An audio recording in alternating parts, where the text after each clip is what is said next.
said, it is a difficult moment. How does this change your thinking about what you've learned from your colleagues in recent 24 hours? How does this change the situation politically for Egypt? Well, for Mohammed Baradei, I mean, this is, he's free to do that. He is not in a full agreement with whatever action taken by the government. He has been asking for, peaceful means, so on and so forth. But there is the people, the voice of the people has to be listened to, and the people have been asking that you have to bring this situation to an end. And it's not because only the people, but we want to have the country moving on.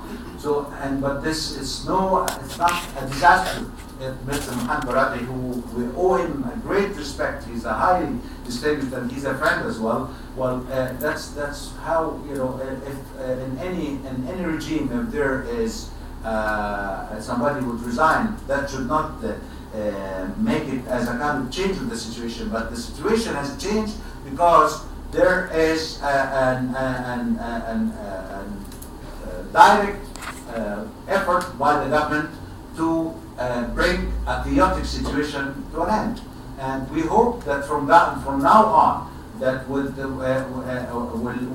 continue containing this crisis, hopefully, and peacefully, with peaceful means, and to limit all kind of casualties as much as we can.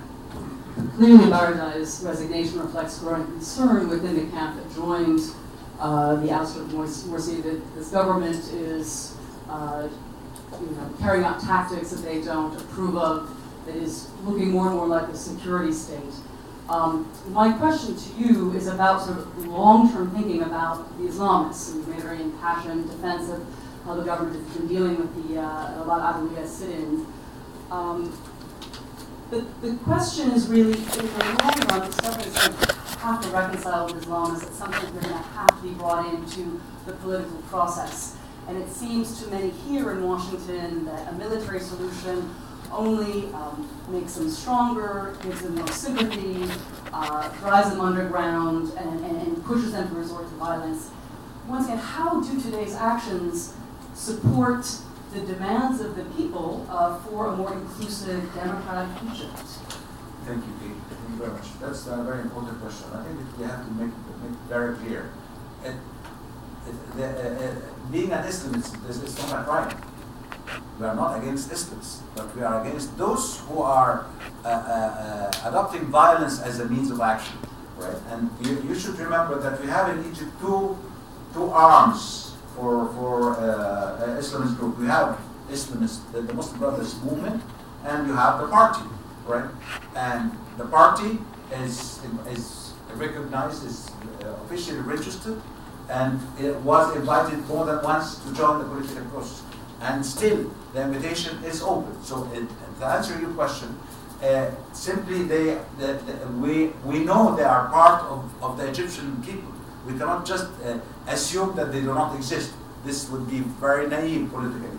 But we are inviting them, provided you have to abide by the regulations. You have to abide by the rule of law. There is no violence. There is no weapons. You cannot accept that because of reconciliation that you'll accept an armed group to join the political process. So simply, I need to confirm here, as that was declared even in Cairo, they are invited to be part of the political process. And here, I want to make a point, just maybe it would create misunderstanding. They say, we say that we'd like to have a civil government. They say we too, but for them, what civil government means what? Means non-military. While we mean civil, that a civil country with a democracy, with no religious reference, so on and so forth. So, but there is always a room for kind of exchange between how we would run the country, but they are not there to impose a religious agenda, and they are not there to govern Egypt with terrorists. Are there any questions from the press? We've got somebody here. Easy ones, please. Right, I can't make any promises on that. I know it's early days and the situation is still unclear, but there are credible reports of over 100 protesters dead. I know you said the country and the government couldn't wait forever for these protests to just die down or disappear, but do you not accept that surely it could have been handled in a better way? Well, I wish you can tell me, all right? I mean, if you wait for a month or more, or 5 or 6 weeks, all right? And with all kind of persuasion you are adopting, you are inviting them, and even William Burns, Lady Ashton, all kind of ministers here and there, talking to them. Although I personally think that was not the right approach. I mean, because that, in fact, and this is an important point I want to highlight here, that this kind of international attention, rather than it helps to get to a compromise or reconciliation, it gives them a sense of more support that will go on their own path, rather than to listen to reason. So just see the scenario after the police has intervened in order to disperse the crowd. See the scenario, the reaction to attack different parts of the country. That means that they have a prepared plan, which was ready, that would have happened no matter when. So the situation is, well, I agree with you, well, we wish that there was no intervention whatsoever, right? But the fact is, the country is paralyzed, and the country, you have 82 million or 83 million people are angry, and they are pressuring the government that we cannot live under this situation anymore. And you may listen to reports from here and there. I would assure you again that there is no one single initiative to shoot at the Muslim Brothers. Wait and see. Well, I know that we are getting reports from here, Al Jazeera and other, I know. But let's not jump to a conclusion, and we see that the figures that I'm receiving, according from official sources, is totally different from the ones they are declaring. And they are on the air everywhere. Haddad and others, they have wonderful way of communication. But I tell you, had it been possible, that there is any other means to adopt in order to avoid any kind of confrontation, we would have done it. But in fact, we reached the moment that we had no choice. Any more media? Yes. Hold on 1 second, if you can speak into the microphone. While you were speaking, the White House released a statement strongly condemning the use of violence against protesters, and also strongly condemning the return of the emergency law. What do you make of that? Isn't it a troubling signal to you? I find it quite logical. Of course. I mean, I don't see that as something unexpected. Right? And that's what I'm saying. Well, let's see. Well, let's better way to assess the situation. But as a spontaneous reaction from what you can just witness, or what you receive of news, it's a responsibility that the administration should make a statement. But that does not mean that we have come to that's a final position. Here, I would like to remind you that at the beginning of the revolution, the position of the administration was totally different, from the one that was declared lately by Minister John Kerry, Secretary of State. So the situation is changing. But I don't want to take it as an offense. And I think we have to mature our relations that goes above this kind of spontaneous and emotional reaction. They made a statement, we listened to it, and we will have to respond. I'm trying to explain, but more explanations are needed till we see how we can together. We know that the United States is interested to have a peaceful, democratic Egypt, and they want to help. And it's only normal that they are concerned and worried. We appreciate that and we respect that. We may differ on the kind of statement or the kind of judgment, but this is not against any kind of continuous understanding and communication between both parties. This woman in the back here. Can I just ask about the state of emergency that's been imposed? Because we know that that's something in Egypt with a great deal of history that was in place for years under President Mubarak. What's the thinking, the justification behind that? And do you really think that's a wise step to take? Well, let me tell not only you but everybody. I mean, we have to stop talking about the past. We always compare with the past. We have a future. We have a revolution. Why don't you believe that we have a new Egypt and we are going through a difficult moment? So during Mubarak's time or whatever, this is something that used to happen, and the people didn't have a say in this. There is in the equation now. I want to stress this point. Don't take Egypt as only a regime or a government. Take people as people. Take Egypt as people. There is a new factor in the equation, the Egyptian people. And you have seen them, and you have even appreciated them. You have shown great respect to their revolution in January. We cannot understand why this appreciation was not similar in the 30th of June, but we know how much you appreciate the Egyptian people culturally, historically, and as a civilized people. However, answering to your question, I was talking to my daughter now. People are scared because, those who have escaped from the squares are attacking everywhere. They are attacking shops, attacking homes, attacking houses, attacking people in the street, and they are a kind of hysteric reaction. And that's why, in order to protect the people, you have to impose it. We hate it. We don't like it. And I agree here that we have bad memories with this, right? But this is, if that would happen, God forbid, in any other place, that's the normal reaction for a responsible country. In order to protect the people, that you have to impose credit. That's too much for 5 minutes. Thanks very much.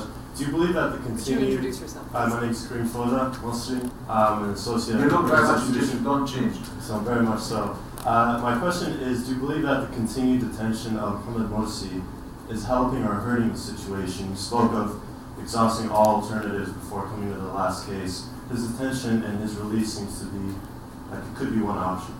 All right.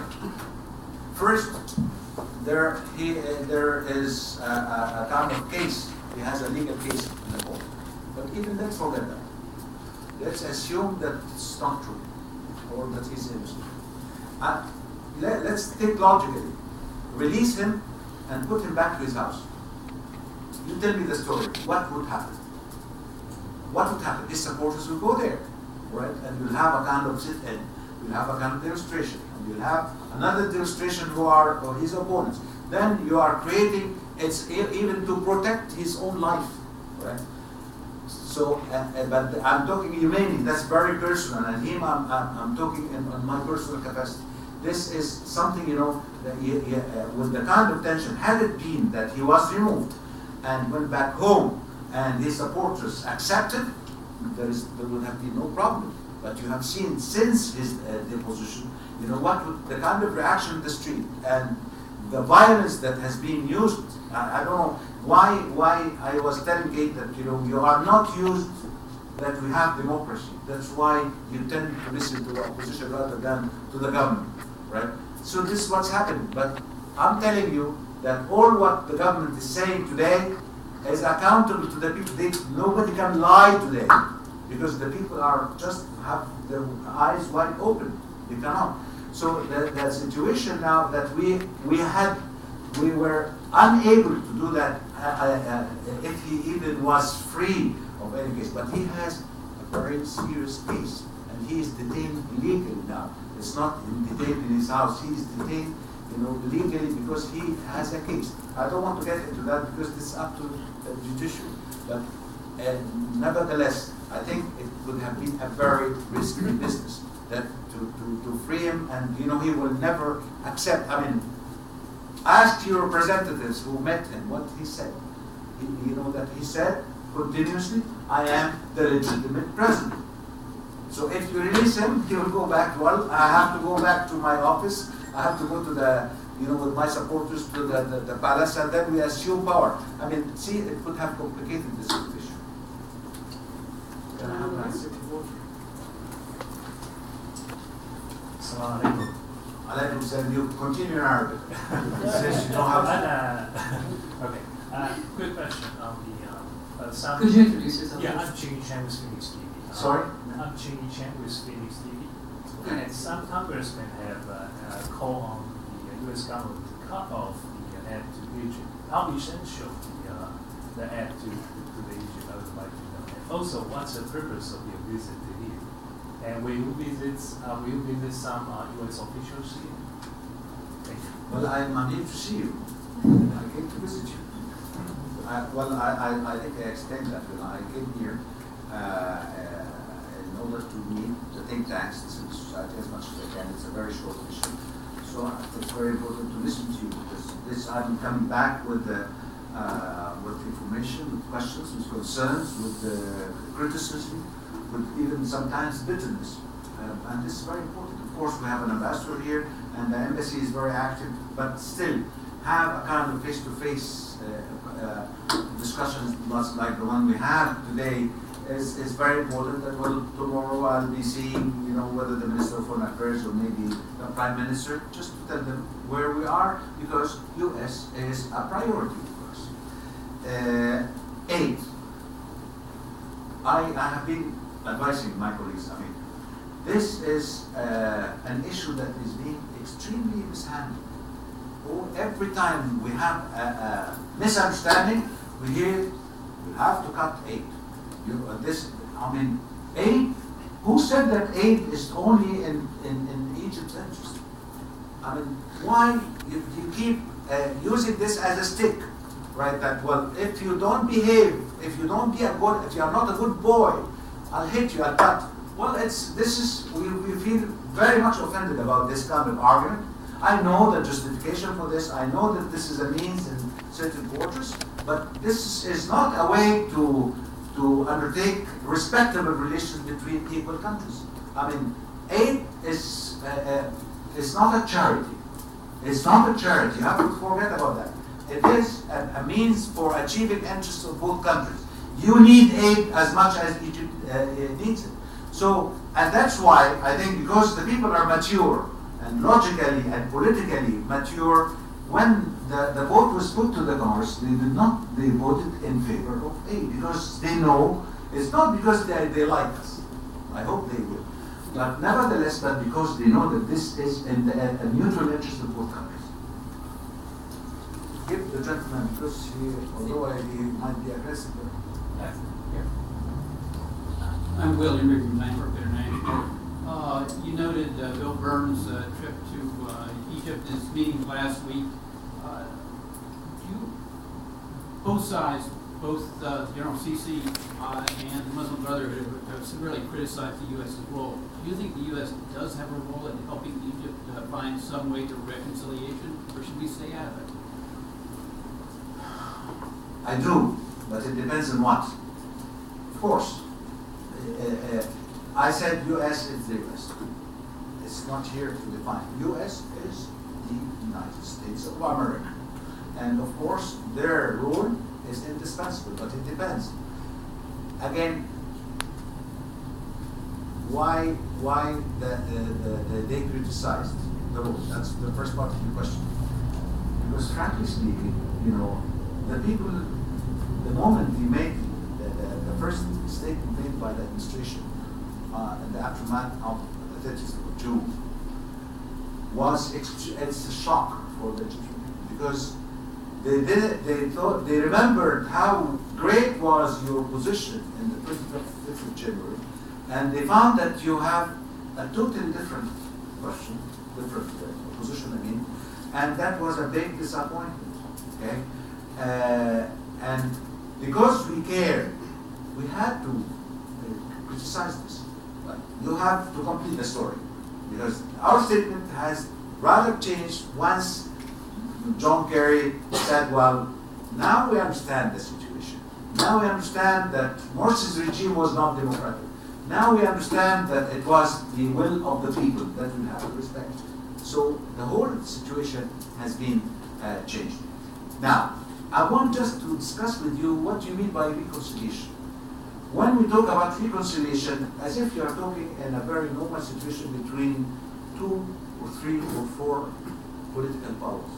In fact, what you are talking about is between the majority of the country all, executive power, the police, the army, the judiciary, the media, the government, the people are on one side, and Muslim brothers on the other side. Okay, when you're talking about reconciliation, as if that there is no revolution that has happened. However, I accept reconciliation on the assumption that you mean that we have to find a way out in order to include these. They are Egyptians, and they want them back as Egyptians who are taking part in the development of the country, but abiding by legal rules, by the rule of law, by human rights, by respecting minority rights, by respecting women's rights, by respecting the rules of the game. Mr. Ambassador, thank you for being here. My name is J.P. Carroll from Reporters Without Borders, and my question has to do with what are your thoughts on the situation for the media at the moment in Egypt and the harassment and violence they have faced, not just by pro-Morsi supporters, but also, as has been documented, by government security forces? Well, I didn't get it. You speak very quickly. So My can you say it apologies. in English? Yes. Of course, my apologies. There's been a great deal of violence and harassment of journalists, both by pro-Morsi supporters as well as by government forces who have been during the coverage of the situation. What are your thoughts on this? Well, this with is regards to government forces? well. Let me tell you. If it's true, I condemn that. But this is really bad. But the problem is, the media people have such an appetite to get into the crowds, right? And could create a kind, out of maybe a policeman would think that to protect him is to push him, forcefully away from the demonstrations, or to take him away from, they are getting into to disperse the people, and they found that with a photographer or a media man who trying to be just on the spot. So what I mean, it's bad. I reject it officially and personally, but you have to appreciate it's not arbitrary. It's something that you just think of a situation where a complete anarchy. You have people with weapons on the other side. You have to remember this. Weapons. They have weapons, right? And they are shooting against the people. And I understand that there is some journalist who was killed, right? Because they use weapons. So it's because they I've seen this before. You even see if or the guards of any president. I won't say the president, especially the U.S. president. I mean, if anybody stands in the way, they just throw him away. So it's a kind of reaction. It's bad. It's negative. But we have to appreciate that it was something that beyond their control, and maybe they had to resort to it on the assumption that they just protect these people or keep them away from the crowds. This Rahat Hussein with the Universal Muslim Association. One of the major incidents before Morsi was taken out of office was that 3,000 people from Zuwayt Abu Musallam attacked Shias in that city. And then Shias were not included on the interim Roadmap Council, where the Pope was included, Al-Azhar was included, as well as the Salafists. What is the role of Shias in Egypt moving forward? Well, that's a good question. But before I try to answer this, I just want to remind you with the statement that made by the former president 2 weeks before he was imposed, right? Where the people, the Muslims, they were all Islamists who attended this undeclared meeting, right? And the Shiites were attacked vigorously. In his presence, he did not make one single word. Right? He said this is the president of all Egypt. And what happened later on? 4 Shiites were killed in the most uncivilized manner, and you know that. They were tortured. Okay? So I'm just giving an idea that where the country was heading to. And that's what I said, how polarization and fanaticism has been the umbrella that is governing the country. Now, the role of Shia are very few in Egypt, very few, just in few numbers. But nevertheless,